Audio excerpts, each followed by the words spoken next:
Olá, pessoal. Consideremos a seguinte questão: qual é o nosso principal problema?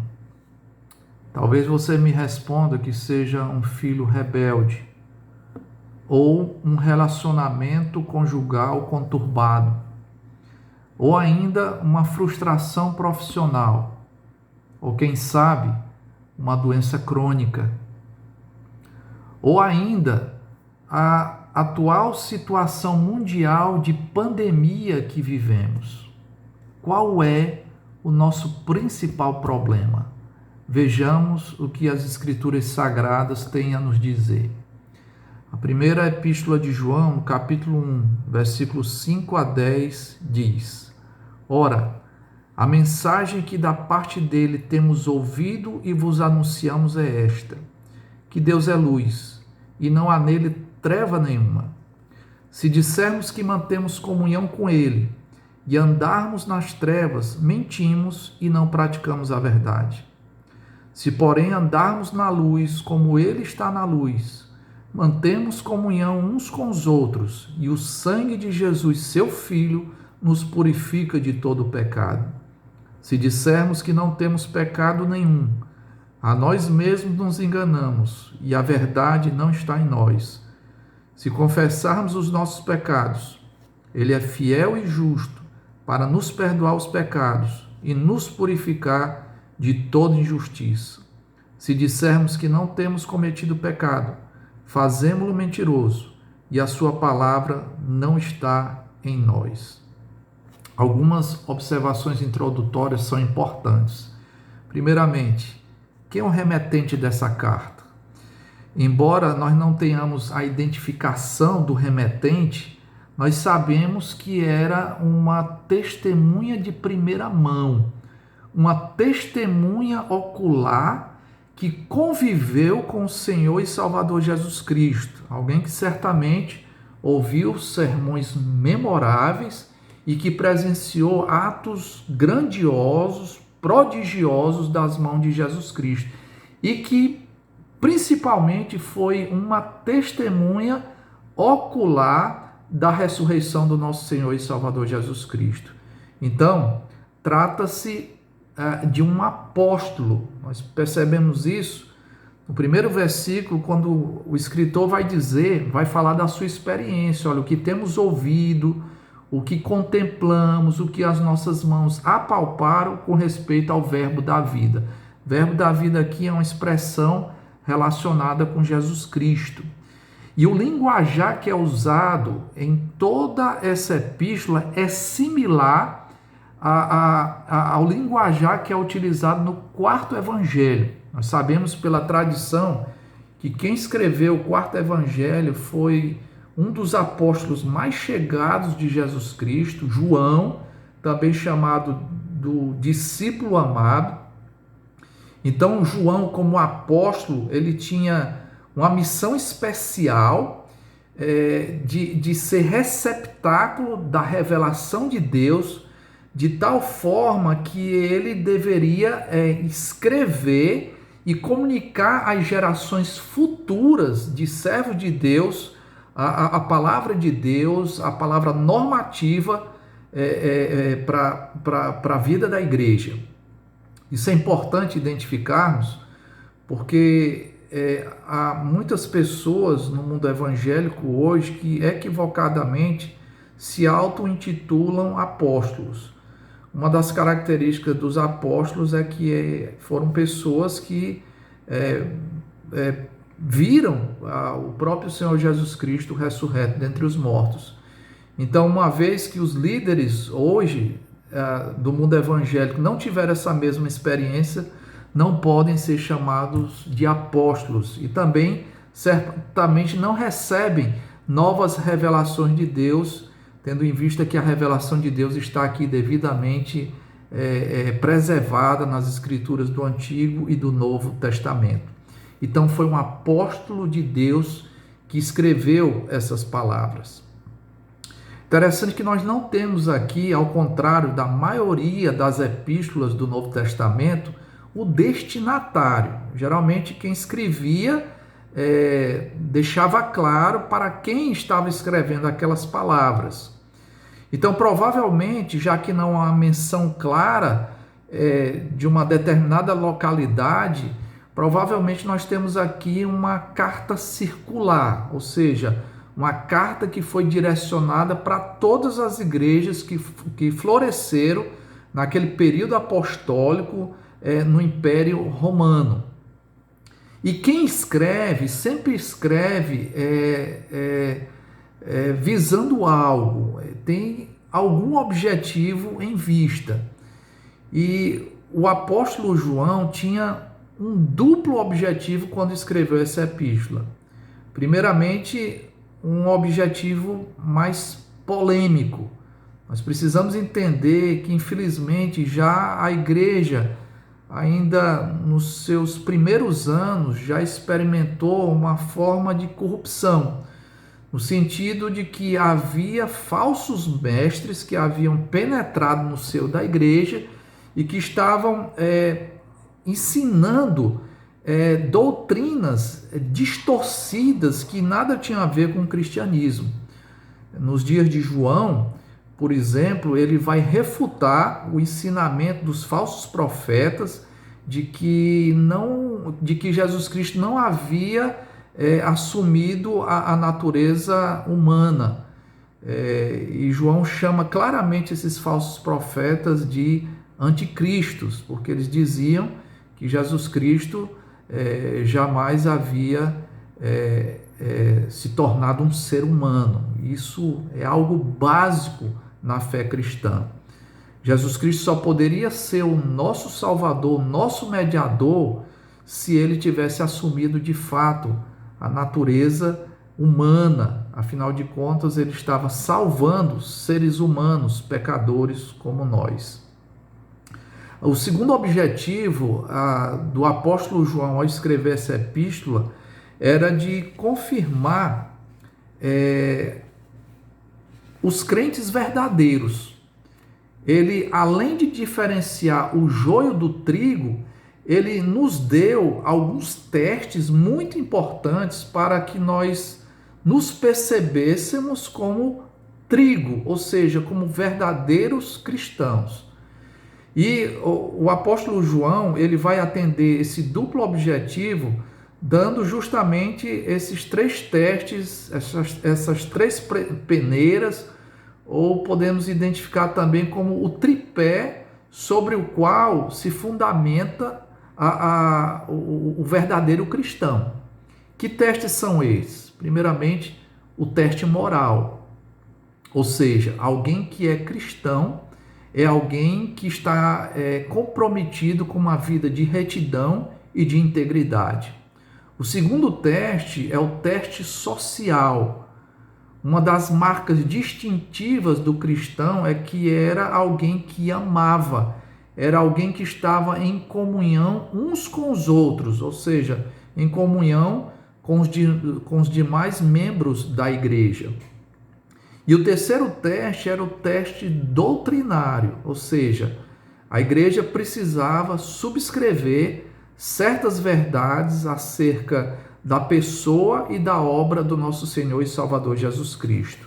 Então nós podemos identificar esses três testes com três palavras-chave: verdade, retidão e amor. Verdade, retidão e amor. E tinha que ser os três, não bastava ser um, porque o amor sem a retidão geraria a imoralidade. A retidão sem a verdade ocasionaria o legalismo. E a verdade sem o amor produziria meramente pessoas com uma fria ortodoxia, né?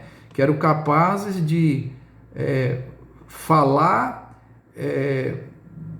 com certa convicção das verdades basilares da fé, mas, no entanto, não ter um relacionamento verdadeiro com nosso Senhor e Salvador Jesus Cristo. Então, no trecho que nós acabamos de ler, nós temos aí a aplicação do primeiro teste, o teste moral, ou seja, o teste da retidão ou da integridade que deveria ser experimentada pelos cristãos. Perceba que a primeira prova da minha integridade ou da minha retidão é a maneira como eu lido com o meu pecado. Você pode perceber através de uma fórmula que se repete nesse trecho, nos versículos 6, 8 e 10, o seguinte: se dissermos. O apóstolo João está refutando 3 erros crassos, 3 erros gravíssimos relacionados com a negação do pecado. O primeiro erro você pode ver no versículo 6, quando ele diz: se dissermos que mantemos comunhão com ele, referindo-se a Deus, e andarmos nas trevas, mentimos e não praticamos a verdade. Então perceba aí a negação de que o pecado rompe a nossa comunhão com Deus. Então havia alguns mestres na época de João, assim como há também pessoas nos nossos dias que acreditam que é possível nós convivermos com Deus, de nós nos identificarmos como servos de um Deus que é absolutamente santo, vivendo de uma forma completamente descomprometida com os mandamentos de Deus. Interessante que o versículo diz que Deus é luz. Ele afirma uma verdade muito simples, porém muito profunda. Deus é luz. Ele usa uma metáfora para descrever a Deus. Quando ele chama Deus de luz, ele quer mostrar com isso a pureza de Deus. E ele ainda reforça esse ensinamento dizendo o seguinte: e não há nele treva nenhuma, né? Treva aí o contrário de luz. Então perceba que o nosso Deus é um Deus de retidão, é um Deus de integridade, é um Deus que não pode errar, é um Deus que não nos conduz a situações de pecado, ele não nos induz também ao erro. Então é algo impensado alguém que se diz cristão afirmar que convive com esse Deus, que se relaciona bem com esse Deus, mas no entanto anda nas trevas. Esse andar nas trevas é um andar habitual no erro, no pecado, na ignorância, fazendo vista grossa para as coisas de Deus. Então o apóstolo João, primeiramente, ele refuta essa negação de que é possível alguém que convive com Deus, alguém que tem comunhão com Deus, ou seja, alguém que aceita o fato de Deus ser quem ele é, e alguém que supostamente afirma as obras de Deus, que são pautadas pela santidade e pela justiça, e no entanto vive de qualquer forma. Ele diz que tal pessoa está mentindo. Uma mentira certamente evidente, não somente para ela, mas também para outras pessoas que ouvem tal afirmação. Em segundo lugar, a segunda coisa que João vai refutar é a negação de que existe pecado em nossa natureza. No versículo 8, se dissermos que não temos pecado nenhum, a nós mesmos nos enganamos e a verdade não está em nós. Percebam que o suposto crente, o pseudo-cristão, chegava ao ponto de afirmar, talvez num determinado momento da sua caminhada, que erradicou o pecado da sua vida, que agora vivia sem pecado. Interessante que esse erro do passado se repete nos nossos dias, porque infelizmente nós tendemos a desculpar o nosso pecado. Muitas vezes nós culpamos as outras pessoas, ou então nós jogamos a culpa nas circunstâncias ou no ambiente. Por exemplo, pensemos em uma das manifestações do pecado como a ira, quando você ameaça outras pessoas, quando você grita com outras pessoas, quando você tem atitudes irascíveis, e talvez você queira se justificar dizendo o seguinte: olha, eu puxei meu pai, ele costumava ficar irritado e eu aprendi a me irritar com ele. Ou seja, a culpa é hereditária, a culpa é do meu pai. Ou quem sabe você vai atribuir culpa à sua história pessoal, dizendo: você seria uma pessoa tão irritada quanto eu se tivesse passado pelas coisas que eu passei. Então, eu sou produto do meio, então não posso ser responsabilizado pelas minhas culpas. Ou quem sabe você vai atribuir a culpa especificamente da sua ira à biologia, né? Aos seus genes, ou à química, ou então algum período do mês, né? A famosa TPM, né? Quando as mulheres ficam mais sensíveis e às vezes têm reações um tanto quanto irascíveis, e talvez você diz: eu sou assim, eu sou cabeça quente, não há nada que eu possa fazer para me mudar. Então a culpa é das circunstâncias, é do outro, é de qualquer outra coisa menos sua. E aí nós temos a terceira forma, que é mais séria ainda. Se dissermos que não temos cometido pecado, fazemos-lo mentiroso. Algumas pessoas chegaram ao ponto de dizer que jamais haviam pecado. Isso é a cara dos nossos dias. Interessante que há sempre uma tentativa de encarar os nossos pecados como sendo uma doença. Eu não posso ser responsabilizado pelo que fiz. Eu sou uma pessoa doente. A gente tem que ter muito cuidado com isso, porque muitas vezes isso é meramente uma escusa, uma autojustificativa que é abominável diante de Deus. Então, levando em consideração o teste proposto aqui por João, teste moral, o teste da integridade, da retidão, o cristão verdadeiro, ele vai assumir quem ele é.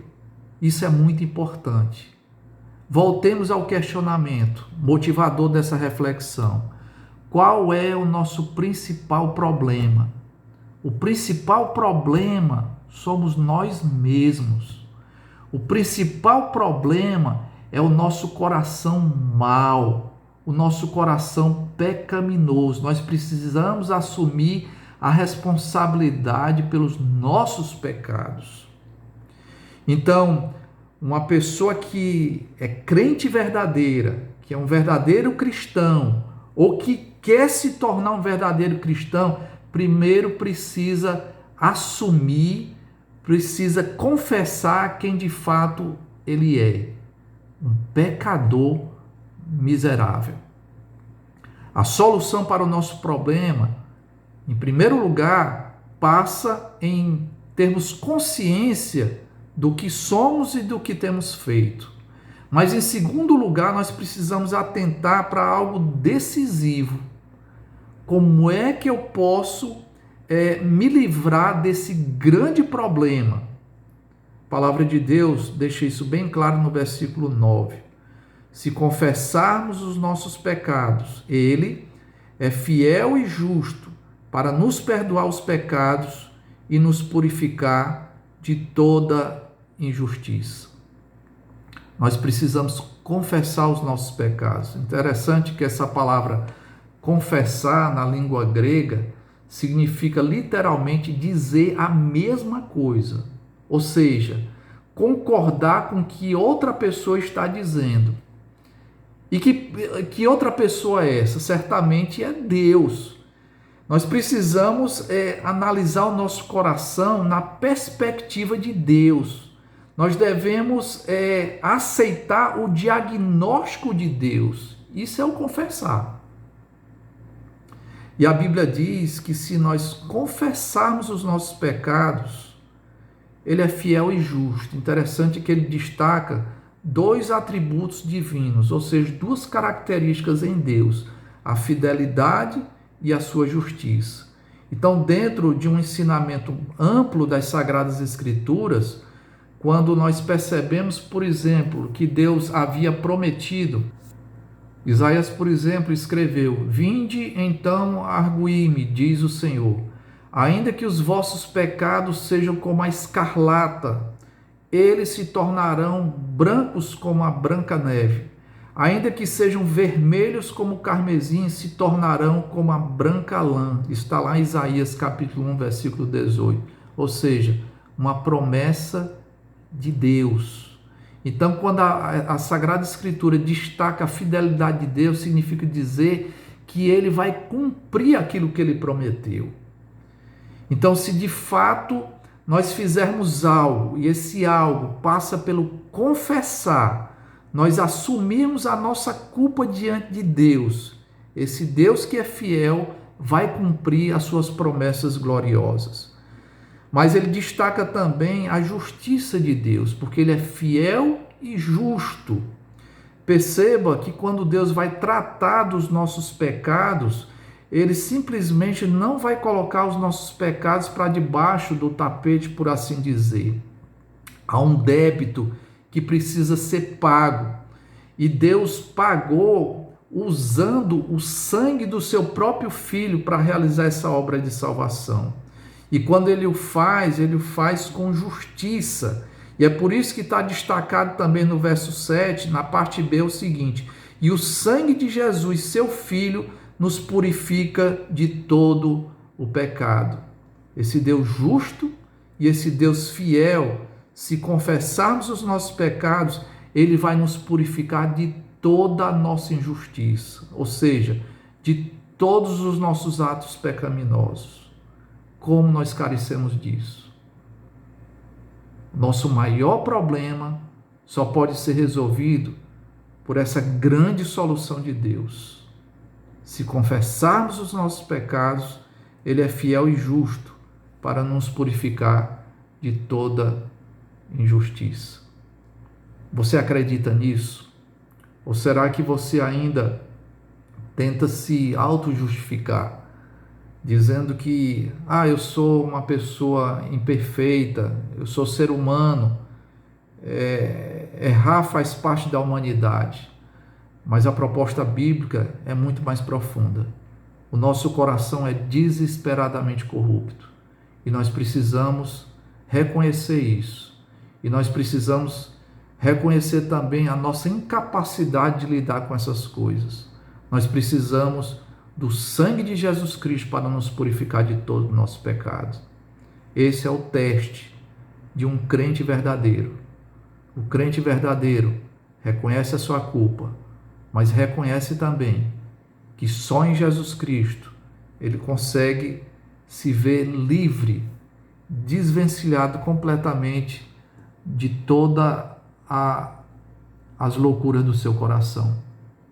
E quanto a você, meu querido ouvinte, se você reconhecer que é pecador, com convicção de coração, e se você clamar ao Filho de Deus por salvação, saiba que você experimentará a melhor coisa que pode acontecer na sua vida. Seus problemas podem até continuar, mas o principal problema será resolvido, que é o problema nosso de pecado, que só pode ser resolvido na cruz do Calvário. Pense nisso. Que Deus te abençoe. Amém.